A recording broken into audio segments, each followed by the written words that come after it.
प्रिय भक्तों, आज बुधवार का दिन श्री गणपति महाराज का सबसे प्रिय और पावन दिन है।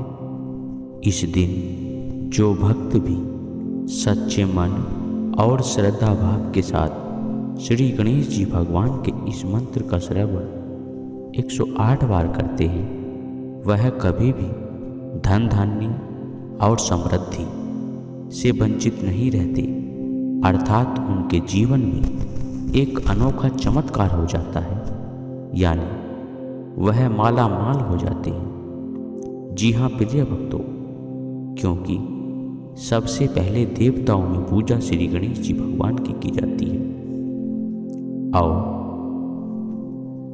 वह अपने भक्त को कभी भी दुखी और निराश नहीं देख सकते। जी हाँ प्रिय भक्तों, क्योंकि देवताओं में श्री गणेश जी का वास माँ लक्ष्मी और सरस्वती के साथ माना गया है। तो जो भक्त भी सच्चे मन और श्रद्धा भाव के साथ श्री गणेश जी भगवान की इस मंत्र का श्रवण करते हैं, उनके घर से कभी भी लक्ष्मी नहीं जाती। जी हाँ प्रिय भक्तों, मंत्र को पूरा 108 बार तक ही सुने। मंत्र को बीच में अधूरा बिल्कुल भी न छोड़ें, क्योंकि सनातन धर्म में 108 बार से कम किया गया मंत्र जाप फलदायक साबित नहीं होता है। तो इसलिए मंत्र को पूरा 108 बार तक ही सुने। और इसी तरह मंत्रों की जानकारी पाने के लिए हमारे चैनल को सब्सक्राइब कर लें और श्री गणेश जी भगवान के चरणों में अपनी हाजिरी लगाने के लिए वीडियो को लाइक कर कमेंट में जय श्री गणेश जरूर लिखें। तो आइए सुनते हैं श्री गणेश जी भगवान का यह चमत्कारिक सिद्ध मंत्र। ईदं दुर्वादलम् ॐ गणपते नमः। ईदं दुर्वादलम् ॐ गणपते नमः। ईदं दुर्वादलम् ॐ गणपते नमः। ईदं दुर्वादलम् ॐ गणपते नमः। ईदं दुर्वादलम् ॐ गणपते नमः।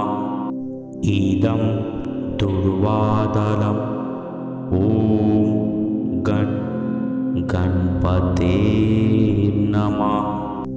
ईदं दुर्वादलम् ॐ गणपते नमः।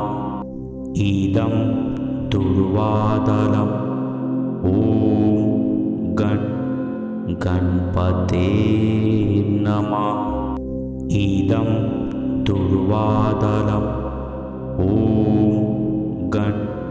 गणपते नमः।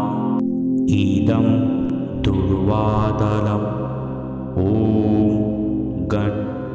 गणपते नमः। ईदं दुर्वादलम् ॐ गणपते नमः। ईदं दुर्वादलम् ॐ गणपते नमः। ईदं दुर्वादलम् ॐ गणपते नमः। ईदं दुर्वादलम् ॐ गणपते नमः। ईदं दुर्वादलम् ॐ गणपते नमः। ईदं दुर्वादलम् ॐ गणपते नमः। ईदं दुर्वादलम् ॐ